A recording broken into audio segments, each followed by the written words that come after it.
Dios de la siguiente manera, dice así: porque en Él, o sea, en Jesucristo, habita corporalmente toda la plenitud de la deidad. En Jesucristo habita corporalmente toda la plenitud de la deidad, y vosotros estáis completos en Él, que es la cabeza de todo principado y potestad. Gloria a Dios. La palabra del Señor habla acerca de la centralidad de la persona del Señor Jesucristo. La palabra de Dios habla de la importancia que representa el Señor Jesucristo para Dios, para la iglesia, para el mundo. Y la palabra del Señor nos muestra a Jesucristo como la persona más importante, porque el Padre le ha dado un nombre que es sobre todo nombre, para que en el nombre de Él se doble toda rodilla y toda lengua confiese que Jesucristo es el Señor, para la gloria de Dios Padre. Y qué importante recordar lo que dice el apóstol Pablo. El apóstol Pablo, cuando escribe a los colosenses, se encontraba en una cárcel, pero él en la cárcel recordaba que hay una persona maravillosa que Dios el Padre nos ha dado, y esa persona es el Señor Jesucristo. Dice que en Él habita la plenitud de Dios, amén. Y dice que nosotros estamos completos en Jesucristo. Es decir, que el cristiano no tiene ningún vacío, porque Cristo llena el corazón. ¿Cuántos estamos de acuerdo? Estamos hoy en día en crisis, la gente está en crisis emocional, ¿cierto? Está buscando algo que llene su corazón, algo que llene su vida, y muchas veces tratan de que una iglesia, quizá un predicador, quizá alguna actividad, quizá cierta situación llene el corazón, pero la palabra de Dios dice que en Cristo estamos completos. ¿Cuántos dicen amén a esto? Por eso nosotros tenemos que conocer al Señor Jesucristo, saber quién es el Señor Jesucristo y amar profundamente al Señor Jesucristo. La Biblia dice que en Él estamos completos. Yo quiero motivarle, y el propósito de esta enseñanza es que nosotros recordemos que Jesucristo lo es todo para nosotros. En Él habita corporalmente toda la plenitud de la deidad, y dice la palabra del Señor que en Él estamos completos. Es decir, Él llena plenamente nuestros corazones. Tú tienes que cimentarte en el Señor Jesucristo. Tú tienes que conocer más al Señor Jesucristo. Tú tienes que llenarte más del Señor Jesucristo, porque en Él estamos completos. ¿Estamos de acuerdo? Él es el que trae gozo, el que trae paz, el que trae salvación, el que da una vida con propósito, el que llena nuestra vida y la hace diferente. Es Cristo, Cristo y solo el Señor Jesucristo. Por eso les quiero motivar que seamos cristocéntricos. Ahora, nosotros observamos en la palabra de Dios la centralidad del Señor, pero también nosotros en el mundo pagano observamos cómo se ataca al Señor Jesucristo. Las filosofías, las ideologías, el mundo secular ataca al Señor Jesucristo tratando de desfigurar su carácter, ¿cierto que sí? Presentarlo como algo, como una caricatura, como algo de burla.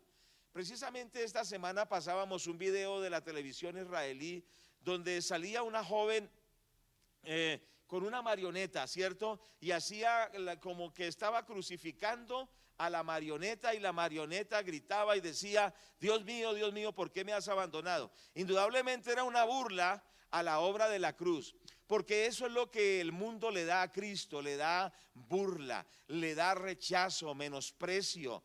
Cierto que sí, pero para nosotros Cristo es lo máximo. Para nosotros Jesucristo es lo máximo. Gloria a Dios.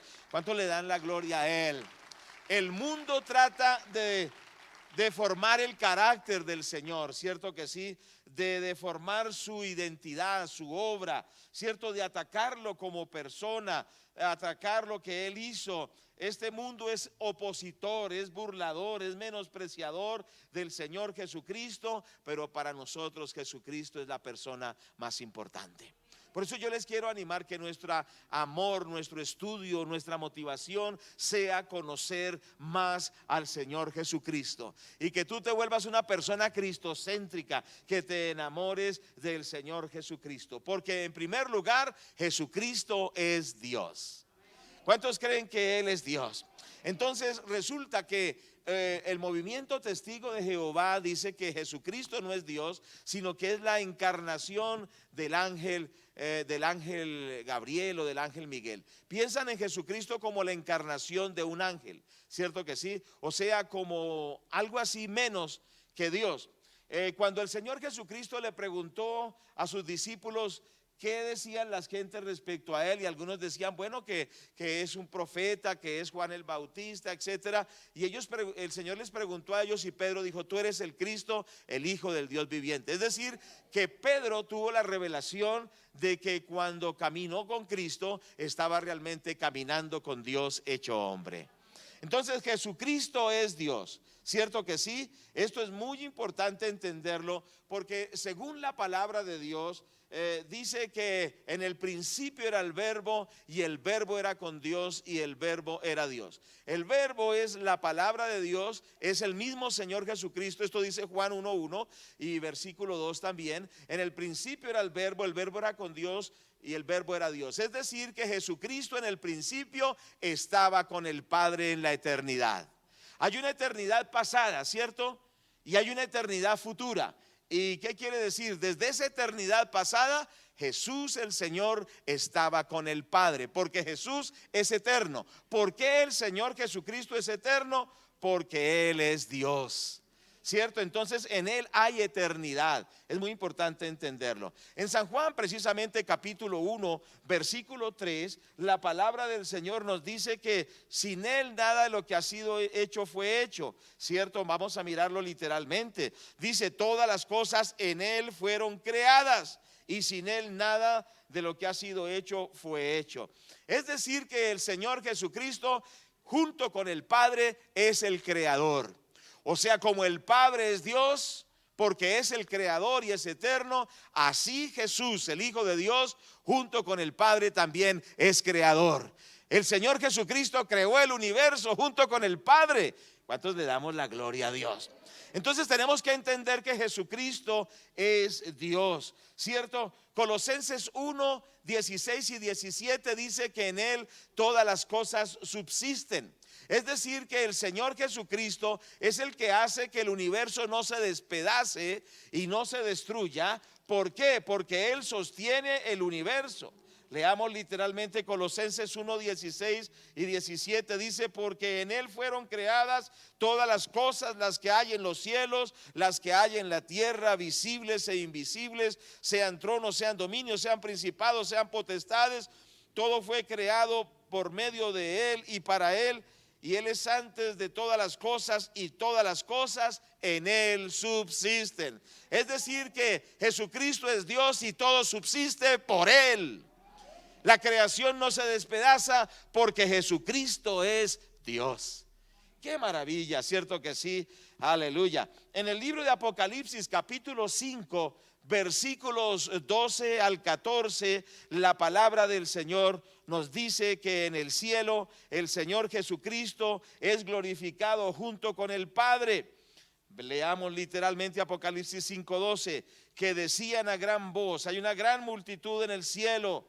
Dice desde el 11 entonces, miré y oí la voz de muchos ángeles alrededor del trono. Es una visión del cielo y de los seres vivientes y de los ancianos, y su número era millones de millones, que decían a gran voz, el Cordero que fue inmolado es digno de tomar el poder, las riquezas y la sabiduría y la fortaleza, la honra y la gloria y la alabanza. Versículo 13, y todo lo creado que está en el cielo y sobre la tierra y debajo de la tierra y en el mar, y todas las cosas que en ellos hay, oí decir, al que está sentado en el trono y al Cordero sea la alabanza, la honra y la gloria y el poder por los siglos de los siglos. Y los 4 seres vivientes decían amén, y los 24 ancianos se postraron sobre sus rostros y adoraron al que vive por los siglos de los siglos. Es decir, que en el cielo, como se le da la gloria al Padre,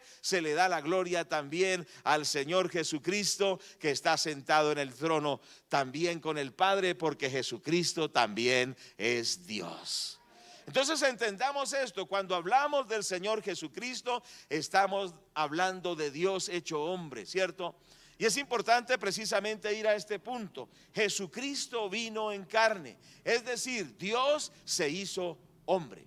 Y esto es muy importante que nosotros lo entendamos. Primera de Juan, capítulo 4, versículos 2 y 3. Y vamos a mirar, por favor, este texto de la palabra del Señor. Dice así la palabra de Dios: en esto conoced el Espíritu de Dios. Todo espíritu que confiesa que Jesucristo ha venido en carne es de Dios.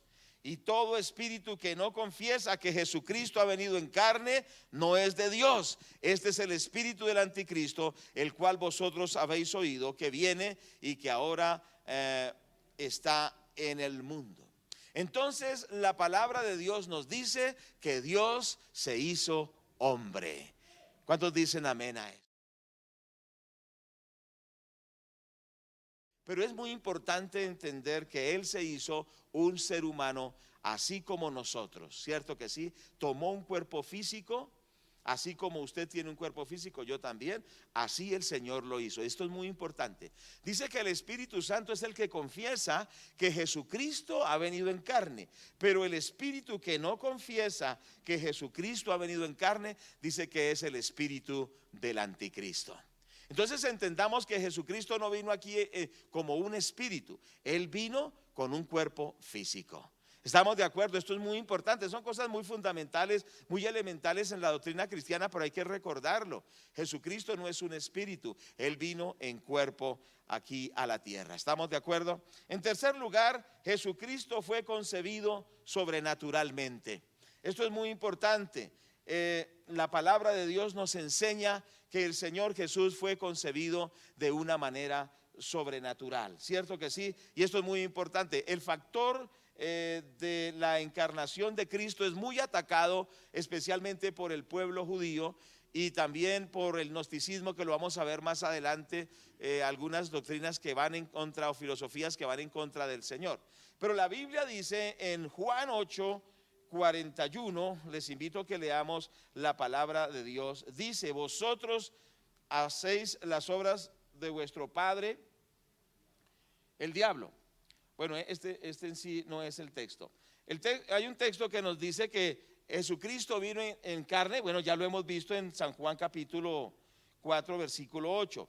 Pero también el Señor, hablando a los discípulos, o no a los discípulos, sino a los judíos que se oponían a Él, vamos a ir más adelante, del versículo 41, ya mire, más adelante, dice: vosotros hacéis las obras de vuestro padre. Entonces le dijeron: nosotros no somos nacidos de fornicación, un padre tenemos, que es Dios. Entonces ellos decían que ellos eran hijos de Dios, pero que Jesús era hijo de la fornicación. ¿Qué querían decirle al Señor Jesús? Que Él había nacido de una relación de pecado entre José y María, ¿cierto? Y decían que era el hijo de la fornicación.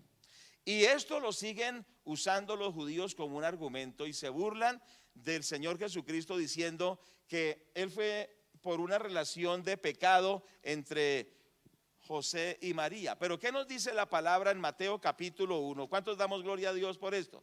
Mateo capítulo 1, versículo 18, dice la palabra: el nacimiento de Jesucristo fue así: estando desposada María, su madre, con José, antes que se juntasen, se halló que había concebido del Espíritu Santo. Entonces la palabra de Dios nos enseña que el Señor Jesucristo no vino por una concepción natural, sino por una concepción sobrenatural. La simiente de Dios fecundó el vientre de María y de ahí vino el Señor Jesucristo. ¿Cuántos lo aceptan? Es un misterio, cierto que sí, pero es una realidad bíblica. Es decir, que aunque el Señor Jesucristo es hombre, pero fue concebido sobrenaturalmente por la simiente de Dios en María.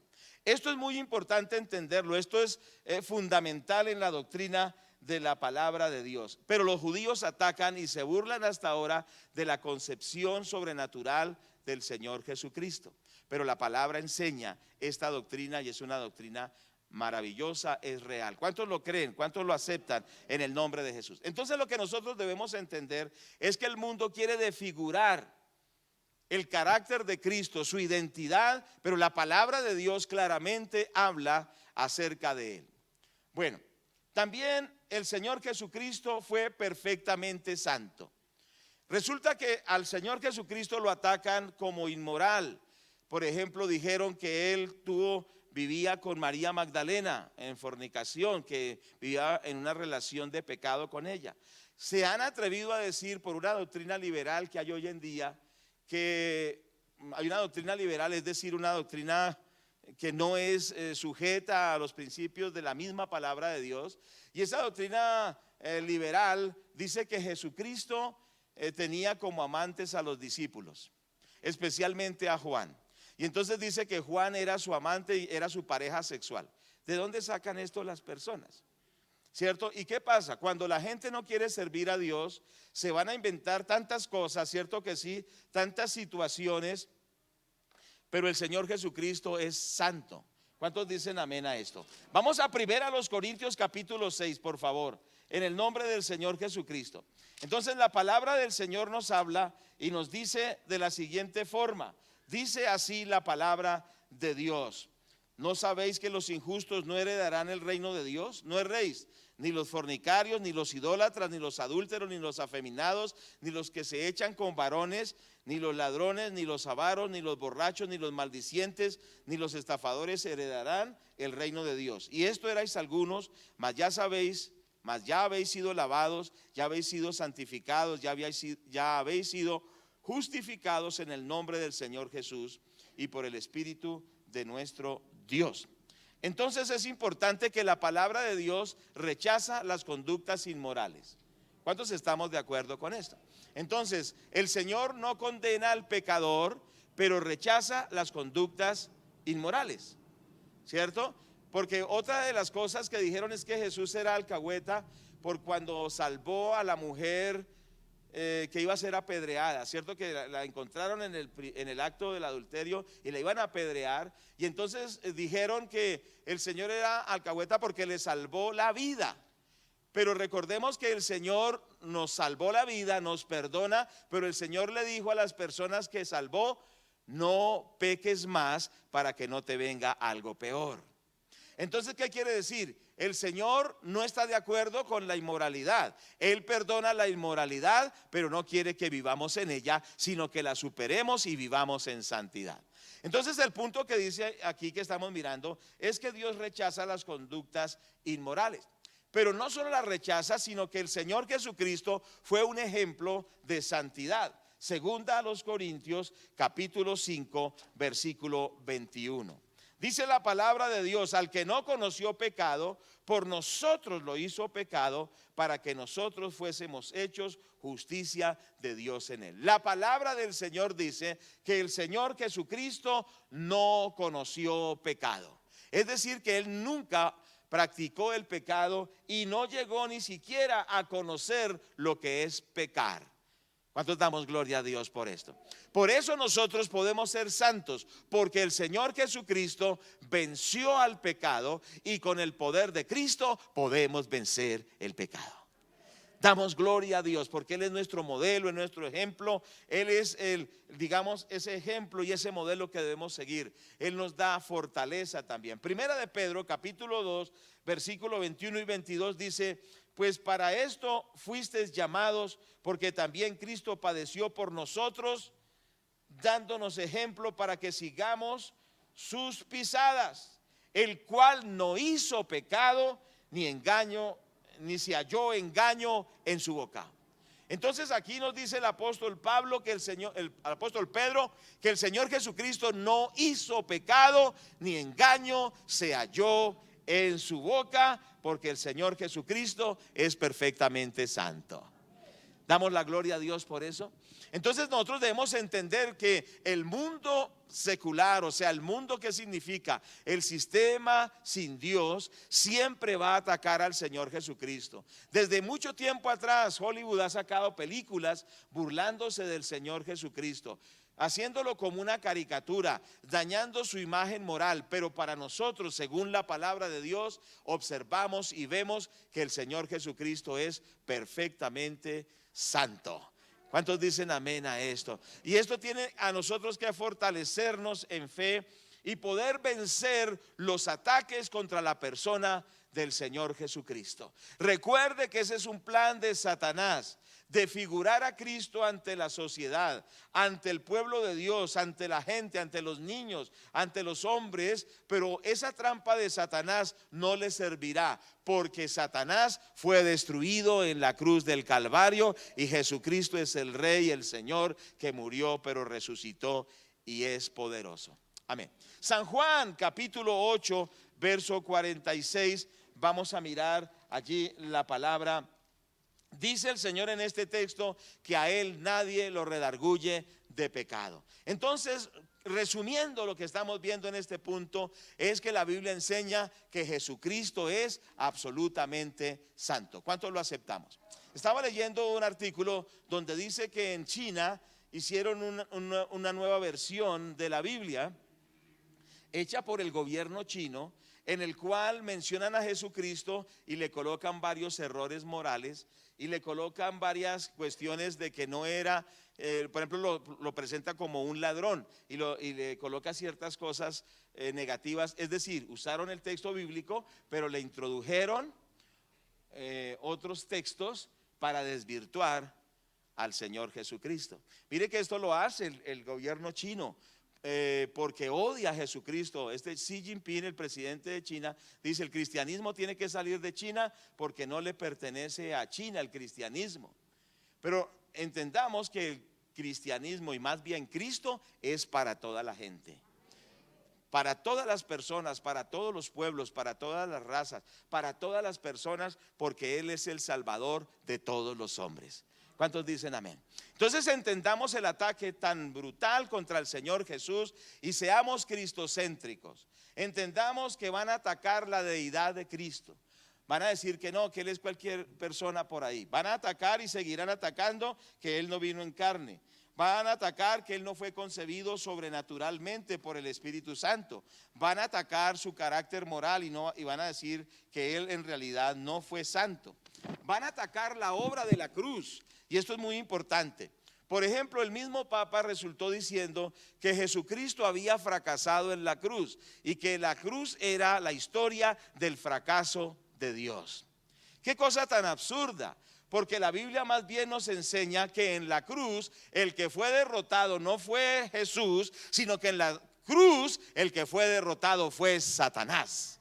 ¿Cuántos dicen gloria a Dios? Pero alábelo al Señor y dele la gloria. En la cruz el diablo fue derrotado por Jesucristo. Miremos en Colosenses capítulo 2 y observamos entonces esta gran verdad. Esto es muy importante entenderlo. La obra de la cruz será atacada de una forma furiosa por Satanás, porque Satanás sabe que en la cruz del Calvario Cristo le aplastó la cabeza a la serpiente. Dice Colosenses capítulo 2 verso 14 de la siguiente forma: anulando el acta de los decretos que había contra nosotros, que nos era contraria, quitándola del medio y clavándola en la cruz, despojando a los principados y a las potestades, los exhibió públicamente, triunfando sobre ellos en la cruz. Aleluya. Entonces la palabra de Dios dice que el Señor Jesucristo en la cruz despojó a los principados satánicos, a las potestades satánicas, los exhibió públicamente y triunfó sobre ellos en la cruz. El Señor Jesucristo venció al diablo en la cruz del Calvario. Lo exhibió como derrotado, lo exhibió como destruido. Y es que realmente el diablo ha sido vencido y destruido. Toda pompa que tenía y todo poder que tenía, Cristo lo destruyó en la cruz del Calvario.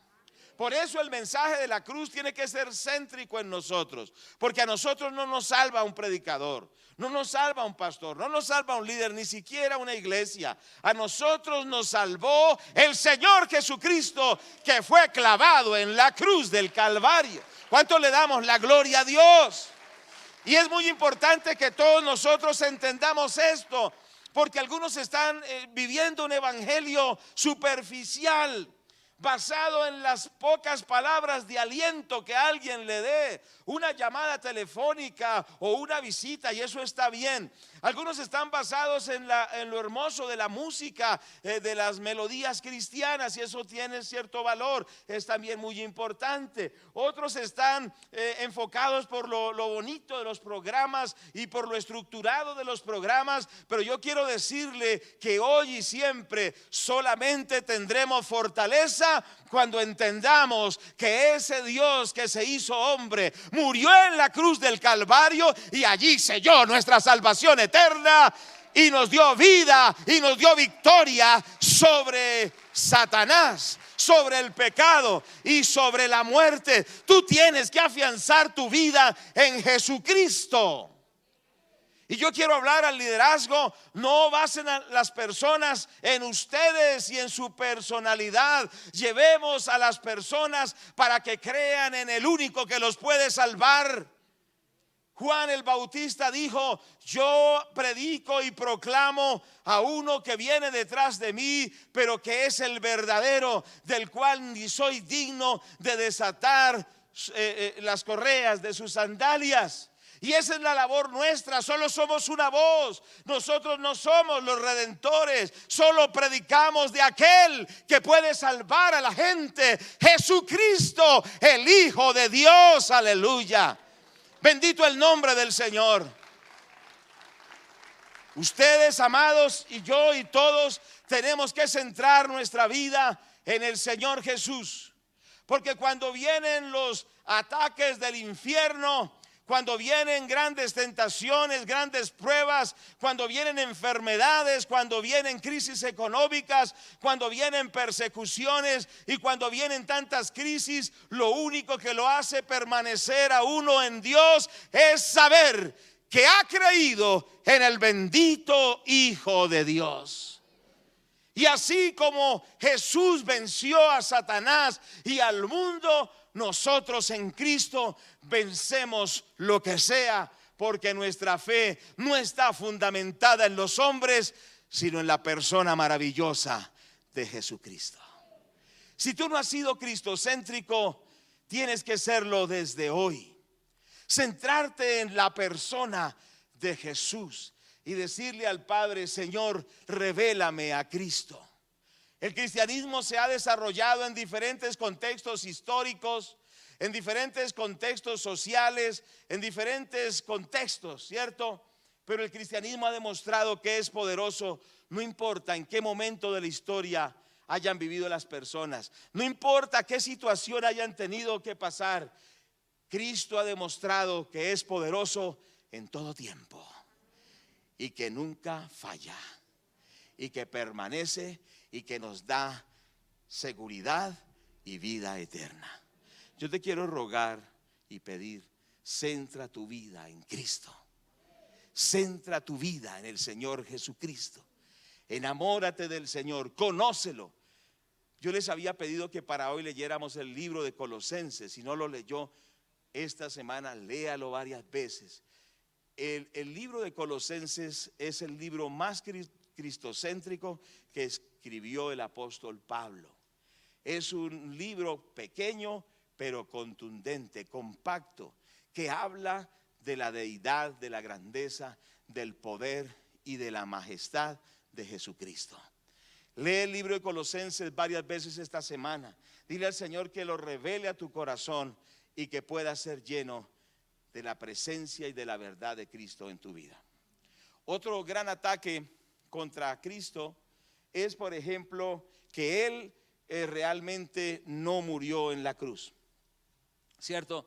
Y algunos inventaron una doctrina que dice: bueno, a Él lo azotaron, lo golpearon, le dieron los azotes, lo llevaron a la cruz y bueno, y lo traspasó la lanza del soldado romano y bueno, y dijo: consumado es. Y después lo bajaron de la cruz, pero solo se había desmayado. Se llama la doctrina del desmayo, ¿cierto? Y entonces lo metieron en una tumba y resulta que hasta al tercer día se despertó del desmayo. Esa doctrina absurda dice que Jesús solo se desmayó en la cruz. pero que no había muerto. Entonces la palabra de Dios nos dice que sí, ciertamente fue clavado en la cruz, pero era un cuerpo literal, como lo vamos a ver ahora. Las doctrinas y filosofías que atacan el cristianismo, literalmente fue clavado. Cada clavo traspasó sus manos y sus pies, la corona de espinas rasgó su cráneo y brotó sangre. Los latigazos no fueron virtuales, hoy todo es virtual. Los latigazos fueron literales y eran unas ramas de cuero, como unos ramales de cuero que tenían terminaciones metálicas, y unas eran redondas, otras eran como puntiagudas, de tal manera que magullaba la carne y arrancaba tirones de carne con cada azote. La crucifixión del Señor no fue algo estilo Hollywood, realmente fue muerto, realmente fue quebrantado, realmente fue azotado, literalmente derramó hasta su última gota de sangre. Por eso le damos la gloria.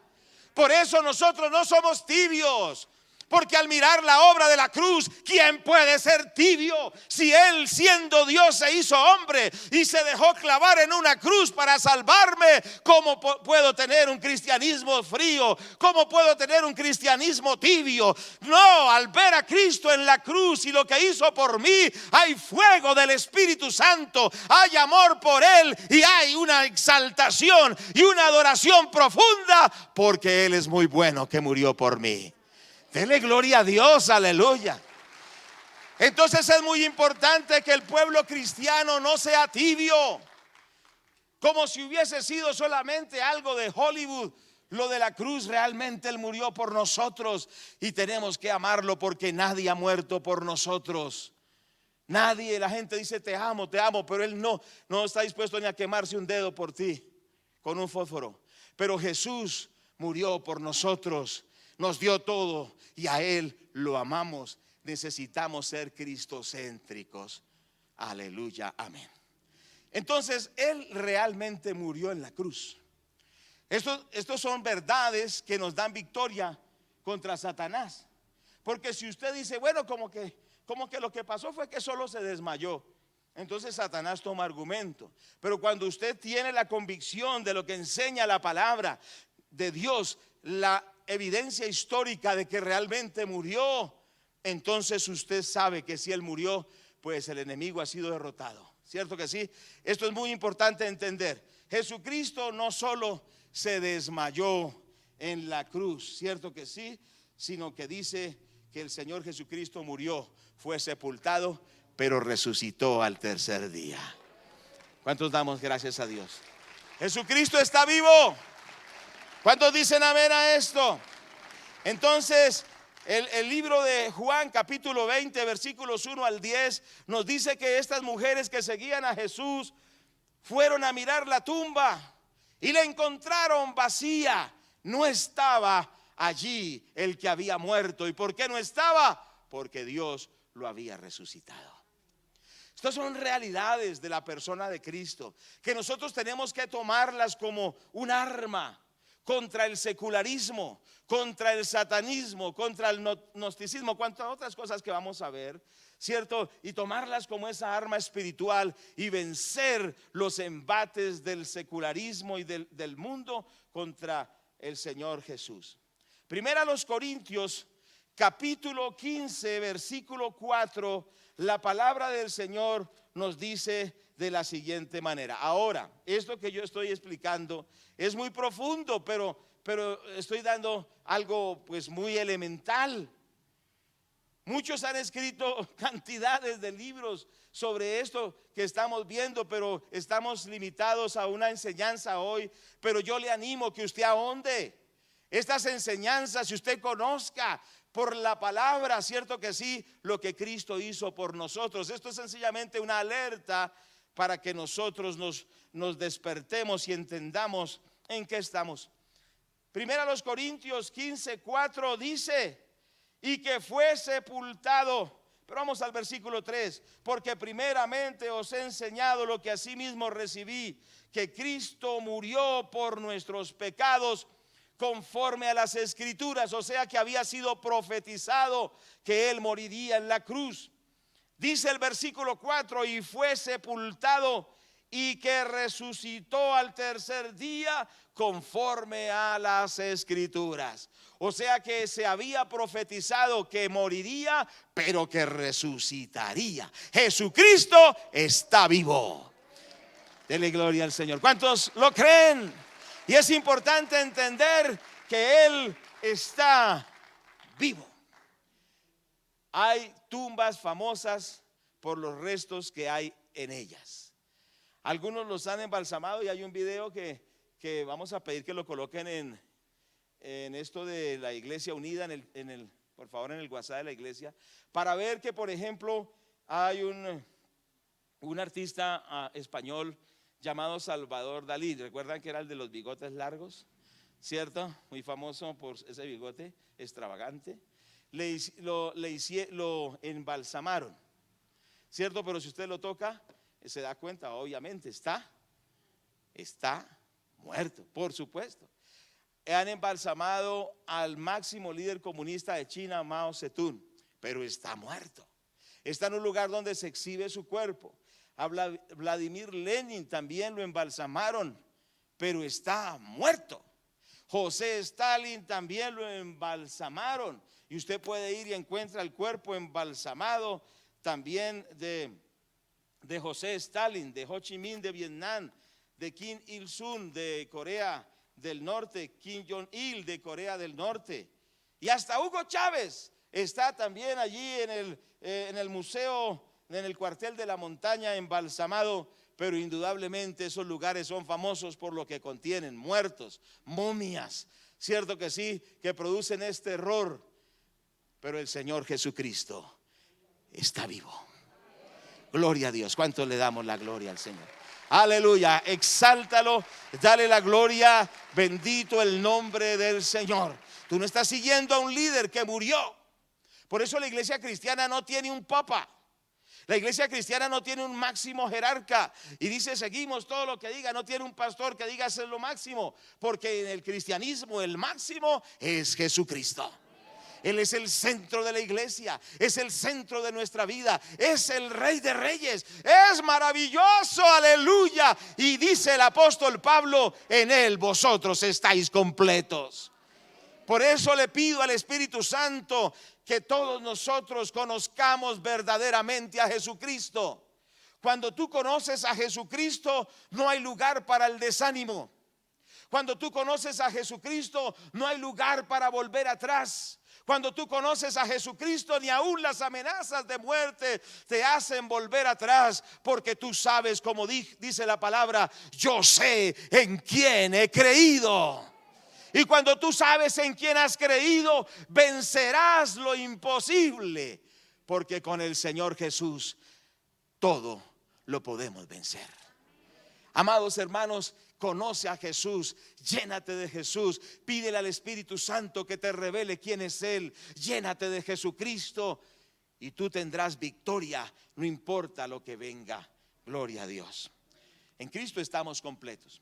Habíamos dicho que en Colosenses Pablo habla acerca de que Jesucristo es lo máximo y que estamos completos en Él. Pero Pablo era muy cristocéntrico en todos sus escritos. En Romanos enseña que en Cristo somos justificados.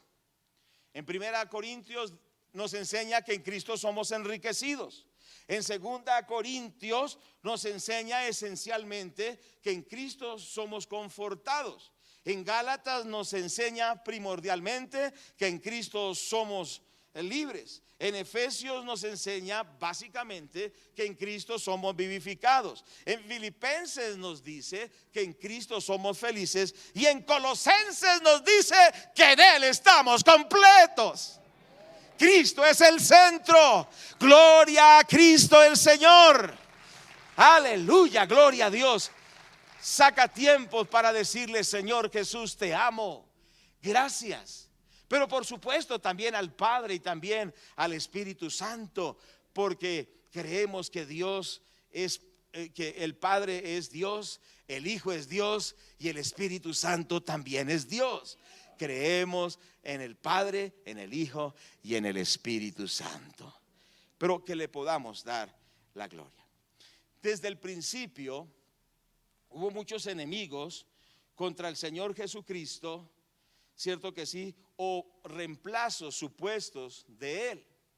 Pero el apóstol Pablo dijo: no podemos tener ni negarlo ni tener reemplazos. ¿Qué quiere decir? Hubo, por ejemplo, cuando él escribía a Colosenses, trataron de colocar varios reemplazos a Jesús, y hay que entender eso: nadie puede reemplazar a Cristo, cierto que sí. De por sí la palabra anticristo dice el que hace las veces de Cristo, o sea, que dice: no, Cristo no es tan necesario, con lo que yo le diga es suficiente. No, señor. Nadie puede pretender tomar el lugar de Cristo o hacer las veces de Cristo. Por eso no vamos con la doctrina católica que dice que el Papa es el vicario de Cristo, o sea, el que hace las veces de Cristo, porque el que representa a Cristo no es ningún ser humano. El que representa a Cristo en la tierra es el Espíritu Santo. Pero el Espíritu Santo nos lleva a Cristo, nos revela a Cristo y nos muestra a Cristo. Lo que el apóstol Pablo en Colosenses está diciendo: no busquen ningún reemplazo para Cristo. Cristo tiene que ser para ustedes céntrico. Cristo tiene que ser para ustedes la persona más importante. Y en Colosenses vemos varios aspectos que pretendían reemplazar al Señor en la vida de la iglesia de Colosas. Y lo primero era el gnosticismo.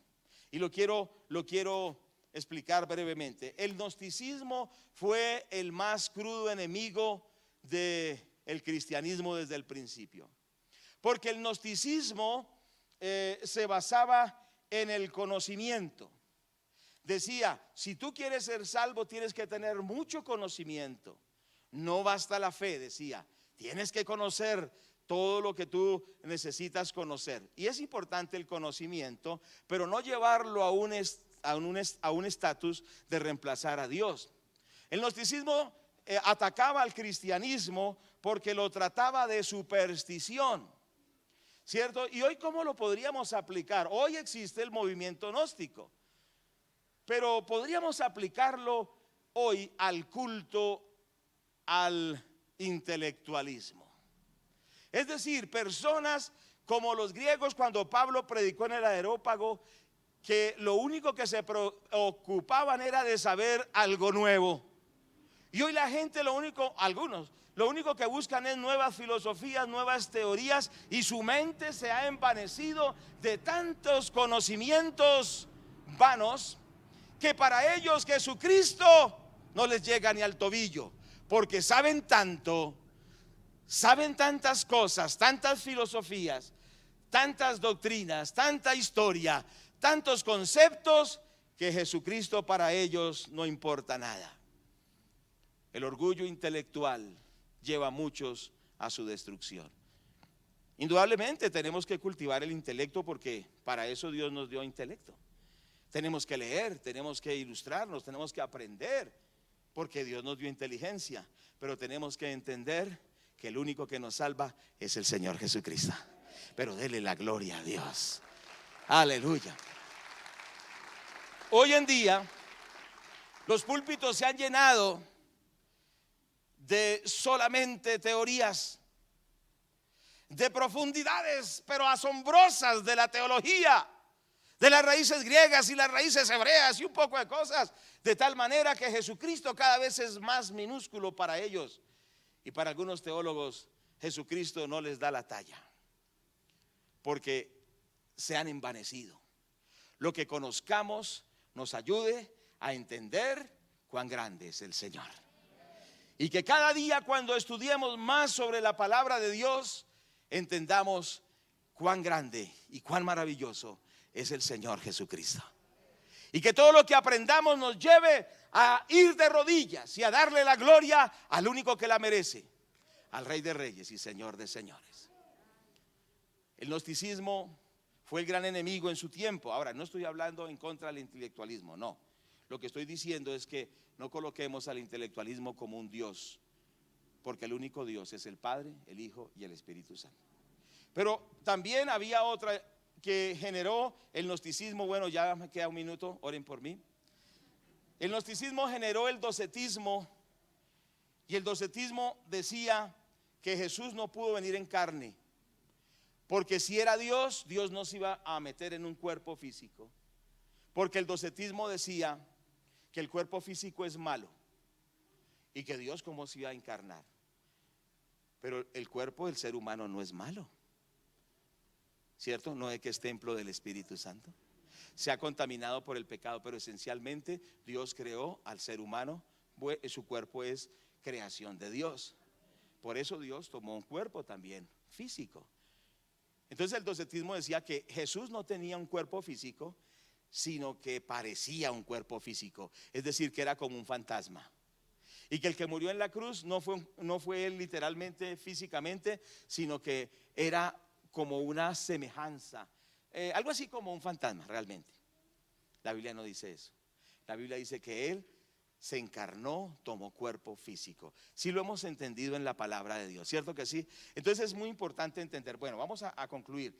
También en Colosenses Pablo dice que el ascetismo no puede reemplazar a Cristo. Y es que había una doctrina en la cual que surgió por unos filósofos que se llamaban los estoicos, es que la persona se salvaba a través de todos los sufrimientos, de abstenerse de todas las cosas y ser de esas personas que se abstienen de todo para lograr la salvación, en el sentido de que, ¿cómo le digo? Que como si ellos sufrieran y sufrieran y sufrieran, los llevaría al cielo.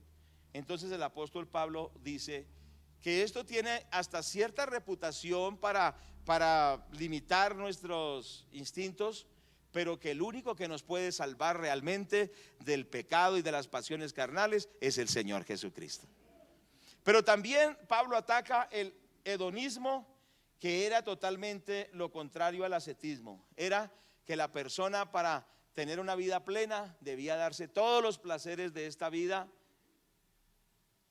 Pero el apóstol Pablo dice, no necesita buscar la felicidad en el pecado y en los placeres. Si quieres ser feliz, centra tu vida en Jesucristo. Ay, ¿cuántos dicen gloria a Dios por esto? También el apóstol Pablo atacó el tradicionalismo religioso, y precisamente ahí atacó los que hacían mucho énfasis en que tenían que circuncidarse, en que tenían que guardar el sábado, en que tenían que hacerse lavamientos de manos, en que tenían que guardar ciertas dietas. Usted lo va a leer cuando lo lea más a fondo. Entonces el apóstol Pablo dice, no necesitamos guardar tales fiestas, no necesitamos mandarnos a circuncidar, no necesitamos hacer todas esas cosas que hacían los judíos, porque en Cristo la obra está completa. ¿Cuántos dicen amén a esto? Porque es que en esa época, por ejemplo, decían, como el cristianismo surgió de los judíos, decían, el que quiera ser salvo se tiene que creer en Cristo, pero mandarse a circuncidar. El que quiere ser salvo tiene que creer en Cristo, pero guardar la ley antigua. Tiene que guardar el día sábado, tiene que guardar las tradiciones de los judíos. Pero el apóstol Pablo les está diciendo, ustedes lo que necesitan es centrar su vida en Jesucristo, tener a Cristo en su corazón y caminar en obediencia al Señor Jesucristo, porque ustedes en Él están completos. Había otra filosofía en la cual se hacía énfasis en un misticismo del culto a los ángeles. No sé de dónde salió esto, habría que investigar más. Y dice que adoraban los ángeles. Y dice el apóstol, dice, no tengan ustedes culto a los ángeles. Hoy eso en el tiempo ha resurgido, gente que invoca a tal ángel y otro ángel y le pone unas velas a los ángeles. Y eso es de gente hoy en día. El apóstol Pablo dice, no, ustedes no necesitan rendirle culto a los ángeles. Y por supuesto esto tenía que ver también con el ocultismo. No necesitan invocar espíritus, no necesitan por supuesto tener imágenes de santos, no necesitan tener todo ese sistema esotérico. Lo que ustedes necesitan es al Señor Jesucristo en sus vidas. Concluyendo y terminando hoy con esta enseñanza, que Dios la revele a nosotros, lo que nosotros necesitamos hoy y siempre es conocer profundamente al Señor Jesucristo. Que tú puedas llegar a esa conclusión que dijo Pablo, en Cristo estoy completo. y que tú le digas: Señor, llena mi corazón, llena mi vida. Señor, quiero conocerte más, quiero amarte, quiero ser cristocéntrico, porque tú eres el centro de mi vida, el Señor de mi vida, el Rey de mi vida, para la gloria del Padre. Señor Jesús, yo quiero amarte. ¿Cuántos queremos amar al Señor Jesús? Bendito Padre que estás en los cielos, te damos las gracias, Señor Padre eterno, por la persona del Señor Jesucristo. Gracias, Señor, por esa persona maravillosa que nos salvó, que murió por nosotros. Gracias, Señor. Gracias por la persona gloriosa del Señor Jesús. Quizá en estos días de pandemia o en estos días de tanta crisis, tú has dicho: no más, no quiero más de Dios. La pregunta es: ¿estabas cimentado en Cristo? ¿Cristo era el centro de tu vida? ¿Habías conocido a Jesús como la persona más importante? Quizá descubres que solamente estabas siguiendo una religión, estabas siguiendo unas transmisiones, una iglesia, estabas enamorado de la alabanza, estabas quizá siguiendo una religión muy bonita, pero ya no más. Desde hoy vas a seguir a Cristo, vas a enamorarte de Jesucristo y vas a caminar con Él. Amado Espíritu Santo, te rogamos que nos reveles a Cristo el Señor. Arriba esa adoración. Que nos reveles a Cristo en el nombre de Jesús. Marta, por favor. Que nos reveles al Señor Jesús en el nombre de Jesús. Padre, te damos las gracias, te damos la honra. Glorifica al Señor. Y vamos a hacer, entre tanto llene la pastora, si tú no le has entregado tu vida al Señor Jesús, ahí donde tú estás o allí en tu casa o donde te encuentres, vamos a hacer una oración de fe, invitando al Señor Jesucristo que venga a nuestro corazón. Vamos a afianzar nuestra fe en el Señor y le vamos a decir: Señor, sálvame. Vamos a hacer esta oración todos. Vamos a orar y vamos a decir todos a Cristo. Vamos a decirle: Señor Jesús, todos, Señor Jesús, fuerte, Señor Jesucristo, gracias porque tú eres Dios, porque tú eres mi Salvador. Gracias, Jesús, porque tú eres el que me has salvado. Tú moriste en la cruz, derramaste tu sangre, repita, derramaste tu sangre, moriste en la cruz, fuiste sepultado, pero has resucitado y vienes por segunda vez. Dile: Señor Jesús, yo creo en ti. Díselo: Señor Jesucristo, te amo. Señor Jesucristo, te adoro. Señor Jesucristo, te exalto. Solo tú eres mi Salvador. Desde ahora y para siempre, démosle la gloria a Dios. Aleluya. Arriba esa adoración. Gloria a Dios, gloria a Dios, gloria a Dios. Santo, gloria santo. a Dios.